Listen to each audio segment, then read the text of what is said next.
कहानी की शुरुआत होती है आज से कई सौ साल पहले, जब विक्टर फ्रैंकेनस्टाइन नाम के एक साइंटिस्ट ने शरीर के अंगों को बिजली की ताकत से जोड़कर एक इंसानी शरीर बनाया था। मगर जैसे ही उसका एक्सपेरिमेंट पूरा हुआ तो वो अपने ही आविष्कार से डर गया। इसीलिए उसने इसे एक मम्मी की तरह बांधकर नदी में फेंक दिया। लेकिन ये क्रीचर फिर भी अपनी शक्तियों के कारण जिंदा और नदी से बाहर आकर अपना बदला लेने जा पहुंचा। उसने विक्टर के घर में घुसकर उसकी पत्नी को बेरहमी से मारकर अपना बदला पूरा किया। इसके बाद ये क्रीचर उत्तर दिशा के बर्फीले इलाकों की ओर निकल पड़ा। विक्टर भी उसके पीछे अपनी पत्नी की मौत का बदला लेने आया, मगर जल्द ही खतरनाक ठंड ने उसकी जान ले ली। हालांकि क्रीचर को विक्टर से नफरत थी, पर फिर भी विक्टर ने ही उसे बनाया था और इसीलिए उसने विक्टर को उसके परिवार के साथ दफना दिया। उसी दौरान अचानक उसे अजीबोगरीब आवाज सुनाई दी और उसने पीछे मुड़कर देखा तो एक राक्षस उसे गुस्से से घूर रहा था। राक्षस चाहते थे कि ये क्रीचर उनके साथ शामिल हो जाए, मगर क्रीचर ने उनका डट कर मुकाबला किया। थोड़ी हाथापाई के बाद राक्षस ने क्रीचर को उठाकर एक बिल्डिंग पर पटक दिया और फिर उसका गला दबाने लगा। अब अपनी जान के लिए क्रीचर ने एक रहस्यमयी निशान वाला खंजर उठाया और उस राक्षस के सीने में घोंप दिया, जिससे वो उसी पल आग में जलकर भस्म हो गया। उसी समय वहाँ मौजूद एक पत्थर की भयानक मूर्ति की आंखें खुल गई, जिससे ये पता चला कि वो जिंदा थी। इन मूर्तियों को गारगोयल्स कहा जाता था। कुछ ही पलों में बाकी गारगोयल्स भी जिंदा होने लगे और इधर क्रीचर अब भी राक्षसों का मुकाबला करने में लगा हुआ था। मगर बदकिस्मती से वो ज्यादा देर तक टिक नहीं पाया और बेहोश होकर गिर गया। तब एक राक्षस गुस्से में उसे पीटने लगा, मगर उसने क्रीचर को जान से नहीं मारा, क्योंकि वो उसे नबेरियस नाम के एक आदमी के हवाले करना चाहता था। लेकिन अचानक गारगोयल्स वहाँ आ पहुँचे और अपने पवित्र हथियारों से राक्षसों को मौत के घाट उतारने लगे। एक एक करके सभी राक्षस आग में जलकर भस्म हो गए। तब ओफिर और केजाया नाम के गारगोयल्स ने अपना इंसानी रूप लेकर क्रीचर को देखा और हिसाब लगाया कि ये कोई आम इंसान नहीं बल्कि कोई खास तरह का जीव है, क्योंकि वो राक्षसों के हमले से बच निकला था। फिर ओफिर विक्टर की कब्र के पास गया तो वहाँ उसे विक्टर की डायरी मिली। खैर कुछ समय बाद जब क्रीचर की आंख खुली तो वो ओफिर और केजाया के साथ एक अजीबोगरीब कमरे में कैद था। उसी समय गारगोयल्स की रानी लियोनोर और उसका गार्ड गिडियन वहाँ आए। गिडियन का कहना था कि उन्हें इसी समय क्रीचर को मौत के घाट उतार देना चाहिए। ये सुनते ही क्रीचर अपनी बेड़ियां तोड़ने के लिए छटपटाने लगा, जिसके बाद केजाया और ओफिर ने उसकी गर्दन पर चाकू रख दिए। उन्होंने रानी को बताया कि राक्षस क्रीचर को अपने साथ शामिल करने के इरादे से आए थे। इस पर गिडियन ने फिर तो जरूर मार देना चाहिए इसे, लेकिन लियोनोर ने उसे बीच में ही रोक दिया और क्रीचर की आंखों में देखा। लियोनोर को एहसास हुआ कि इस क्रीचर के अंदर हैवानियत से ज्यादा इंसानियत भरी हुई है, इसीलिए उसने क्रीचर का नाम एडम रख दिया। आखिरकार उन्होंने एडम को रिहा करने के बाद पूरा महल दिखाया। लियोनोर ने एडम को बताया कि डार्क प्रिंस नबेरियस के कहने पर राक्षसों ने उस पर हमला किया था। साथ ही उसने ये भी बताया कि राक्षसों के खिलाफ लड़कर इंसानियत को बचाना ही गारगोयल्स का असली मकसद है। इसके बाद लियोनोर ने एडम को उसकी सुरक्षा के लिए वहीं रुक जाने को कहा, लेकिन एडम ने कहा कि उसे ऐसे युद्ध का हिस्सा बनने में कोई दिलचस्पी नहीं है, जिससे उसका कोई लेना देना ही नहीं है। खैर फिर भी ओफिर और केजाया उसे हथियारों वाले कमरे में ले गए ताकि वो अपनी पसंद का हथियार चुनकर अपनी रक्षा कर सके। जैसे ही एडम ने एक हथियार उठाया तो गारगोयल्स ने उसे समझाया कि सिर्फ पवित्र हथियार ही राक्षसों को नुकसान पहुंचा सकते हैं और अगर उसे किसी भी चीज को पवित्र बनाना है तो उस पर गारगोयल्स का खास निशान बनाना होगा। जब भी एक राक्षस की मौत होती है तो उसकी आत्मा सीधा नर्क में जाती है और वो समय के अंत तक वहीं कैद रहेगी। वहीं दूसरी ओर गारगोयल्स मरने के बाद स्वर्ग जाते हैं और उन्हें सिर्फ वही क्रीचर्स मार सकते हैं जिनकी खुद की कोई आत्मा न हो। खैर कुछ हथियारों को ट्राई करने के बाद एडम ने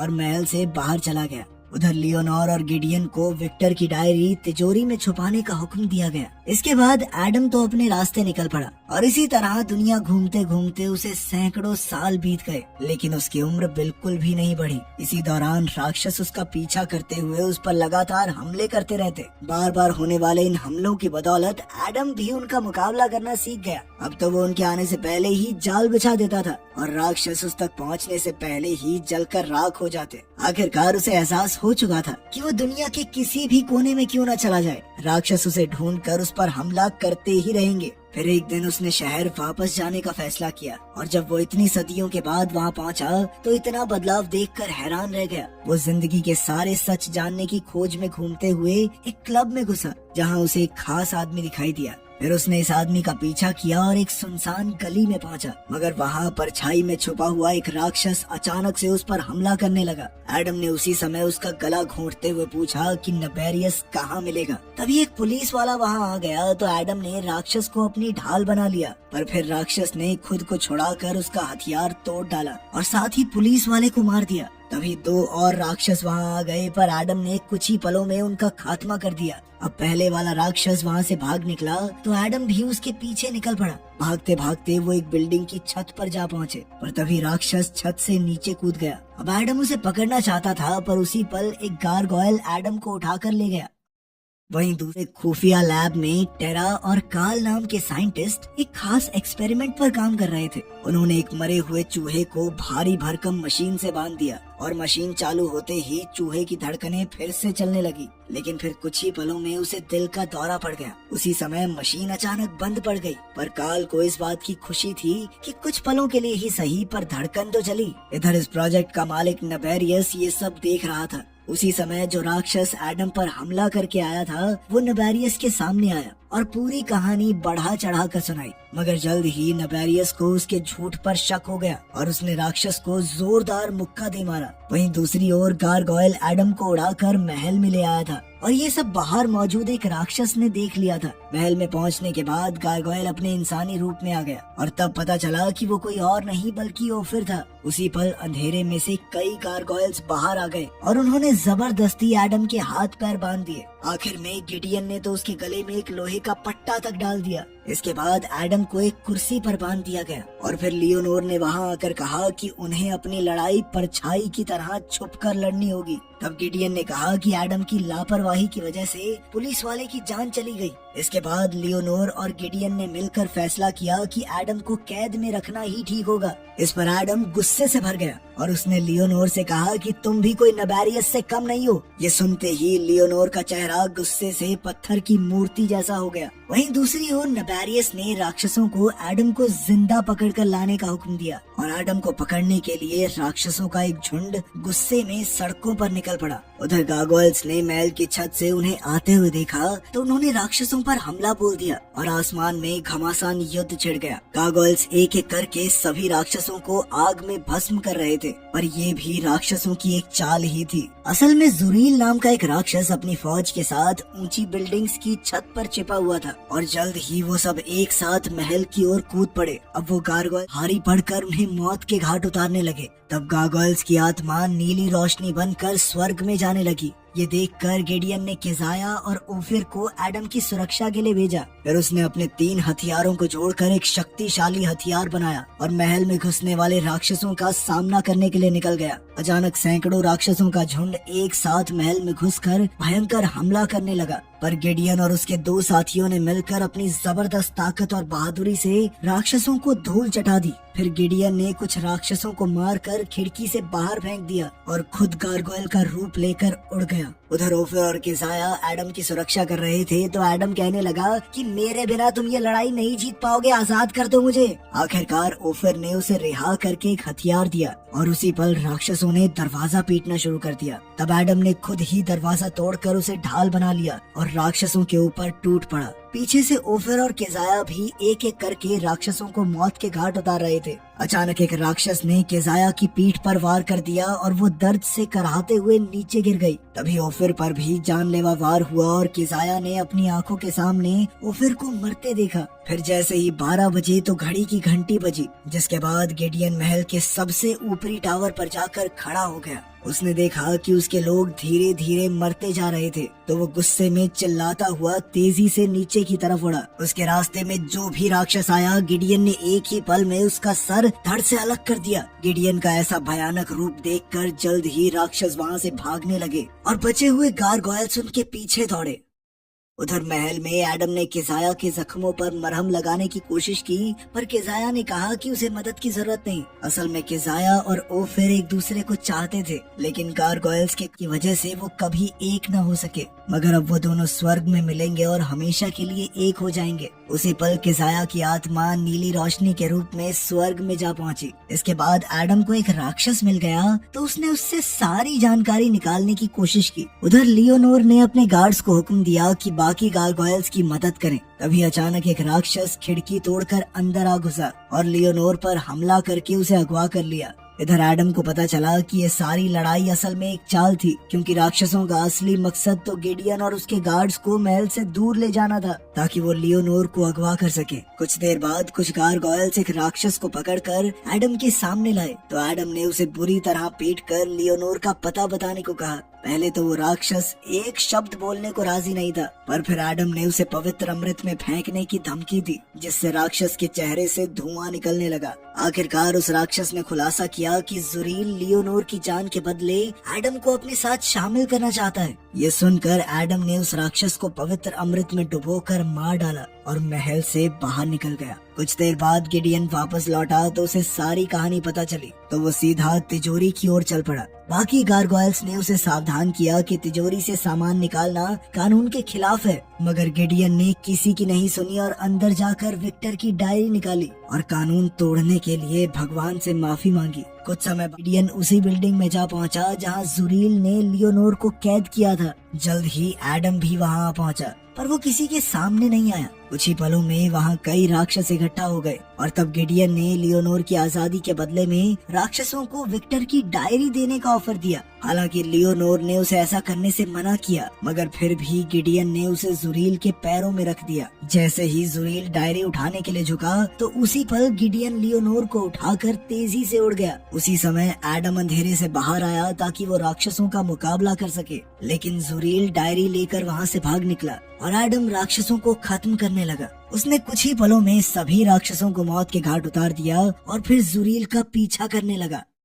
इधर जुरील एक खास बिल्डिंग में पहुंचा और एक कार्ड के जरिए एलिवेटर खोलकर अंदर चला गया। तब एडम ने वहां मौजूद एक राक्षस को मारकर उसका कार्ड चुरा लिया और जुरील को पकड़ने के लिए अंदर घुस गया। उधर जुरील ने नबेरियस के पास जाकर विक्टर की डायरी उसके हवाले कर दी। वहीं मोलोकाई नाम की एक साइंटिस्ट एक लाश पर शैतानी निशान बनाकर एक्सपेरिमेंट कर रही थी। जुरील और नबेरियस के जाने के बाद एडम इस कमरे में घुसा और एक खुफिया स्टोर में पहुंचा, जहां जाते ही उसके पैरों तले जमीन खिसक गई। असल में वहां हजारों लाशें टंगी हुई थी जिन्हें नबेरियस जिंदा करके राक्षस बनाना चाहता था। उधर नबेरियस ने वो डायरी काल और टेरा के हवाले कर दी और उसे पढ़ने के बाद उन्हें पता चला कि विक्टर ने इलेक्ट्रिक ईल्स की मदद से बिजली पैदा की थी, जिससे उसने एडम को जिंदा किया। तब उन्हें एहसास हुआ कि यही बिजली एडम के शरीर में दौड़ रही है, इसीलिए उसे बेहद मुश्किल होगा। उधर एडम छानबीन करते हुए ऑब्जर्वेशन रूम में जा पहुंचा। तभी उसकी नजर टेरा के हाथ में मौजूद डायरी पर पड़ी तो वो अचानक खिड़की का शीशा तोड़कर उसके सामने कूद गया। उसी पल लैब का अलार्म बजने लगा और टेरा ने डर से कांपते हुए डायरी एडम के हवाले कर दी। उसी समय गार्ड्स भी लैब में आ पहुंचे तो एडम ने अपने कदम पीछे हटाए, लेकिन उसी समय नबेरियस ने बीच में आकर गार्ड्स को रोक दिया और खुद एडम की ओर बढ़ा। वो चाहता था कि एडम गारगोयल्स का साथ छोड़कर उसके साथ मिल जाए ताकि वो दोनों गहरी सच्चाइयों का पता लगा सकें। जैसे ही नबेरियस ने एडम को छूने की कोशिश की तो एडम ने उसका हाथ पकड़ लिया, जिससे नबेरियस की आंखों का रंग एक पल के लिए बदल गया। उसी समय जुरील अपने बॉस को बचाने आया तो अचानक एडम खिड़की से कूदकर वहां से भाग निकला, जिसके बाद वो एक टनल की छत को तोड़कर सीधा ट्रेन पर जा गिरा। आखिरकार उस पर पलटता हुआ वो दरवाजे तक पहुंच गया और फिर एक डिब्बे में जा बैठा। फिर उसने विक्टर की डायरी पढ़नी शुरू की, मगर जब उसने विक्टर के एक्सपेरिमेंट को लेकर सारी बातें पढ़ी और अपने चेहरे की तस्वीर देखी तो उसे काफी घबराहट हुई और उसने अचानक डायरी बंद कर दी। वहीं दूसरी ओर नबेरियस ने टेरा को घर जाकर आराम करने को कहा। असल में वो जानता था कि एडम डायरी में लिखी बातें समझने के लिए टेरा के पास जरूर जाएगा और यही बात सच भी साबित हुई। जल्द ही हम देखते हैं कि एडम शहर में टेरा का पीछा कर रहा था। जल्द ही टेरा को भी एहसास हो गया कि कोई तो उसका पीछा कर रहा है, तो उसने छुपने की कोशिश की, मगर एडम अचानक उसके पीछे आ गया। उसने टेरा का मुंह बंद करके उसे वादा किया कि वो उसे कोई नुकसान नहीं पहुंचाएगा। फिर उसने टेरा को आजाद करके अपने साथ चलने को कहा। उसके साथ चलते हुए एडम ने उसे राक्षसों और गारगोयल्स के बीच चल रहे सदियों पुराने युद्ध के बारे में बताया। जैसे ही वो एडम के अड्डे पर पहुंचे तो एडम ने जोर से दरवाजा खोला तो उसकी आवाज जूरियल को सुनाई दे गई। खैर फिर एडम ने टेरा को बताया कि नेबेरियस विक्टर के बनाए एक्सपेरिमेंट की मदद से उसके जैसे शक्तिशाली क्रीचर्स की फौज बनाना चाहता है। टेरा को उस पर यकीन नहीं हुआ, पर तभी जूरियल उनके सामने आ गया और उसका भयंकर राक्षसी रूप देखकर टेरा समझ गई कि एडम सच कह रहा था। उसी समय जूरियल और एडम के बीच जबरदस्त लड़ाई शुरू हो गई और जूरियल ने एडम को छत से नीचे फेंक दिया। उसी समय जूरियल भी उसके पीछे कूद गया और एडम की गर्दन पर तलवार रख दी। एडम ने कहा कि मैंने लाशों का कमरा देख लिया है। उसने कहा कि नेबेरियस इतने सारे शक्तिशाली क्रीचर्स को कभी नहीं संभाल पाएगा। पर फिर जूरियल ने कहा कि वो नर्क से शैतानी आत्माओं को बुलाएंगे जो इन क्रीचर्स को अपने वश में कर लेंगी। ये काम बहुत आसान होगा क्योंकि उन क्रीचर्स के पास भी एडम की तरह कोई आत्मा नहीं होगी। फिर जूरियल ने उससे डायरी चुरा कर शुक्रिया अदा किया और कहा कि अब उन्हें एडम को जिंदा रखने की कोई जरूरत नहीं है। अब वो एडम का काम तमाम करने ही वाला था कि ऐन वक्त पर टेरा ने बाहर आकर कहा कि अपने एक्सपेरिमेंट में आगे बढ़ने के लिए मुझे इसकी जरूरत है। जैसे ही जूरियल का ध्यान भटका तो एडम ने चुपके से अपना चाकू निकालकर उस पर वार कर दिया, जिससे वो वहीं जलकर राख हो गया। उसकी आग की लपटें डायरी तक पहुंचने ही वाली थी, पर तभी टेरा ने उसे जूरियल के हाथ से छीन लिया। इसके बाद एडम और टेरा दोनों उसके खुफिया अड्डे पर पहुंचे, जहां टेरा ने एडम के जख्मों पर मरहम लगाई और कहा कि तुम इंसान हो और इंसान ही रहोगे। तुम्हें राक्षस सिर्फ तुम्हारे अंदर की हैवानियत बना सकती है, कोई और नहीं। खैर फिर एडम सो गया और टेरा विक्टर की डायरी पढ़ने लगी। बाद में जब एडम की आंख खुली तो टेरा ने कहा कि उसने पूरी डायरी पढ़ ली है। अब वो जानती है कि क्रीचर्स को जिंदा कैसे किया जा सकता है। विक्टर का सपना था कि वो एडम के एक साथी को पैदा करे और अब टेरा उसका सपना पूरा करना चाहती थी। उसी समय कार्ल ने टेरा को फोन किया और उन्होंने शाम को मिलने का फैसला किया, मगर बदकिस्मती से नेबेरियस के गार्ड्स ने कार्ल की सारी बातें सुन ली।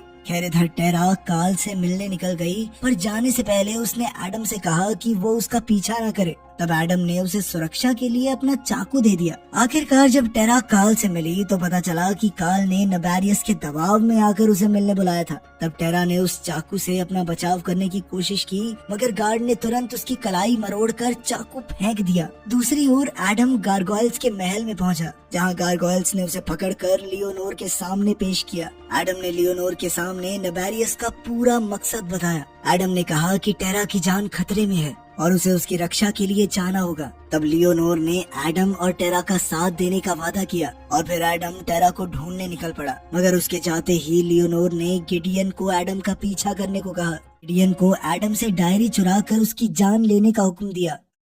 जब एडम एक गली से गुजर रहा था तो अचानक उसे एक अजीबोगरीब आवाज सुनाई दी। उसने एक बिल्डिंग में घुसकर कुल्हाड़ी उठाई और आगे बढ़ गया। आखिरकार जब वो अपने अड्डे पर पहुंचा तो उसे डायरी जमीन पर पड़ी मिली, लेकिन उसे टेरा कहीं नजर नहीं आई। तभी अचानक उसे शीशे में किसी की परछाई दिखाई दी और उसी पल गिडियन ने उस पर जबरदस्त हमला करके उसे दीवार के आर पार कर दिया। जैसे ही गिडियन ने उस पर अगला वार किया तो वो दरवाजा तोड़ते हुए दीवार से नीचे लटक गया। तब गिडियन ने वहां आकर उसकी कुल्हाड़ी निकाल दी, जिससे एडम नीचे गिर गया। अब वो जैसे ही वापस ऊपर चढ़ा तो उसे गिडियन कहीं दिखाई नहीं दिया। उसी समय गिडियन ऊपर से उड़ते हुए आया और एडम की गर्दन पकड़कर उसे एक के बाद एक दीवार पर पटकता हुआ नीचे जाने लगा। आखिरकार उसने एडम को छोड़ दिया तो एडम ने उसकी कुल्हाड़ी निकाल ली। अंत में वो एक गाड़ी पर जा गिरे जहाँ गिडियन एडम के ऊपर था। उसी पल गिडियन को एहसास हुआ कि उसका अपना हथियार उसके सीने में घुस चुका है। एडम ने उसे याद दिलाया कि मेरी कोई आत्मा ही नहीं है, मुझे कैसे मारोगे तुम।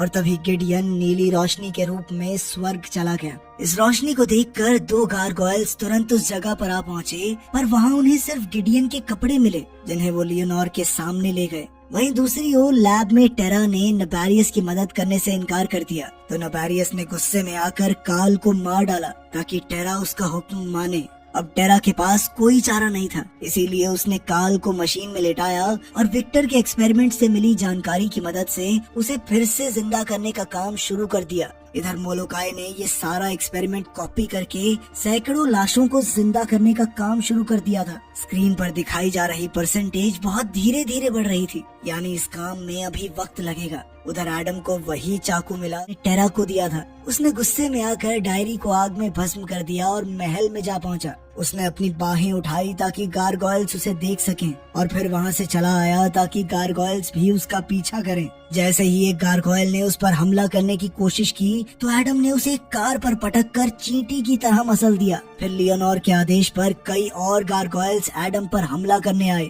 तो वो नबेरियस की लैब की ओर बढ़ने लगा। जैसे ही एक गारगोयल उसके काफी करीब आ गया तो एडम ने उसका पंख पकड़ लिया, जिसके बाद वो एक दरवाजे से टकरा गए। उसी समय सिक्योरिटी को उनके आने की भनक लग गई और जल्द ही राक्षसों का झुंड उनसे लड़ने बाहर आ गया। तब एडम राक्षसों को एक एक करके भस्म करने लगा और तब लियोनोर को एहसास हुआ कि एडम जानबूझकर उन्हें यहाँ लाया था। फिर जैसे ही एक गार्ड ने एडम पर वार करने की कोशिश की तो एक गारगोयल ने बीच में आकर उसे हवा में ले जाकर मार डाला। इसके बाद बाकी गारगोयल्स भी इस युद्ध में शामिल हो गए और सब मिलकर राक्षसों को खत्म करने लगे। उसी समय लियोनोर ने मोलोकाई को एक खुफिया दरवाजे से भागते देखा और इधर एडम ने एक लैब में घुसकर नबेरियस को ढूंढ निकाला। उसी समय नबेरियस राक्षसी रूप में आ गया और एडम का सामना करने को तैयार हो गया। टेरा ने इसी मौके का फायदा उठाकर मशीन बंद करने की कोशिश की, पर वो कंप्यूटर को एक्सेस नहीं कर पा रही थी। उसी पल नबेरियस ने उसे ऐसा करते देख लिया और उसने गुस्से में टेरा को गर्दन से उठाकर मशीन की ओर फेंक दिया, जिसमें हजारों वॉट की बिजली दौड़ रही थी।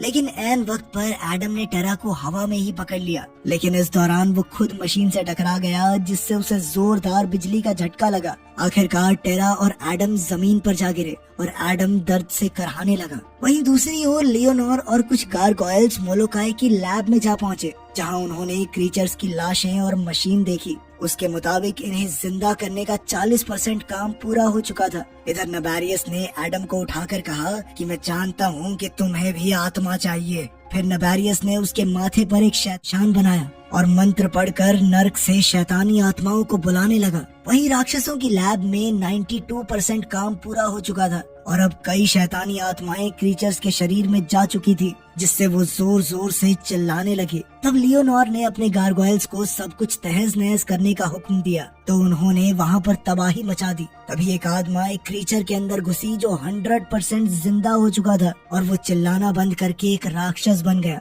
मगर लियोनोर ने ऐन वक्त पर उसे मौत के घाट उतार दिया। फिर एक शैतानी आत्मा सभी क्रीचर्स को पीछे छोड़ते हुए सीधा एडम की ओर बढ़ रही थी। जैसे ही उसने एडम को लपेटा तो एडम भी बुरी तरह चिल्लाने लगा। आखिरकार नबेरियस ने उसे नीचे गिराकर कहा कि राक्षसी दुनिया में तुम्हारा स्वागत है, मगर एडम ने उसकी आंखों में आंखें डालकर अपने माथे का शैतानी निशान मिटा दिया, जिससे साबित हो गया कि उस पर कोई असर नहीं हुआ था। तब ये खुलासा होता है कि एडम के शरीर में आत्मा थी। फिर एडम ने चाकू उठाया और नबेरियस के शरीर पर गारगोयल्स का निशान बना दिया, जिससे वो धमाके से फटकर मारा गया। इस धमाके से पूरी बिल्डिंग टूटकर गिरने लगी तो गारगोयल्स तुरंत बाहर उड़ गए। वहीं एडम ने टेरा के गिरने से पहले उसे पकड़ लिया। इधर नबेरियस की आत्मा आग बनकर नीचे आ रही थी कि तभी लियोनोर सीधा उसकी तरफ बढ़ी। वहीं बाहर सभी गारगोयल्स ने पूरी बिल्डिंग को जमीन में धंसते हुए देखा। फिर एक गारगोयल ने पास जाकर देखा कि नबेरियस की जलती हुई आत्मा नर्क की ओर जा रही थी। उसी समय लियोनोर इस खाई से उड़ती हुई बाहर आई और उसके साथ एडम और टेरा भी थे। आखिरकार वो सब उड़कर वापस महल पहुंच गए और तब एडम ने लियोनोर से कहा कि उसे अपनी जिंदगी का असली मकसद मिल चुका है। एडम ने फैसला किया कि अब से वो इंसानियत की सुरक्षा के लिए लड़ेगा। उसने अपना नाम बदलकर अपने पिता के नाम पर फ्रैंकेनस्टाइन रख दिया और फिर बुराइयों से लड़ने निकल पड़ा। पसंद आई तो लाइक कर देना, चैनल को सब्सक्राइब कर लेना। मिलते हैं अगली वीडियो में।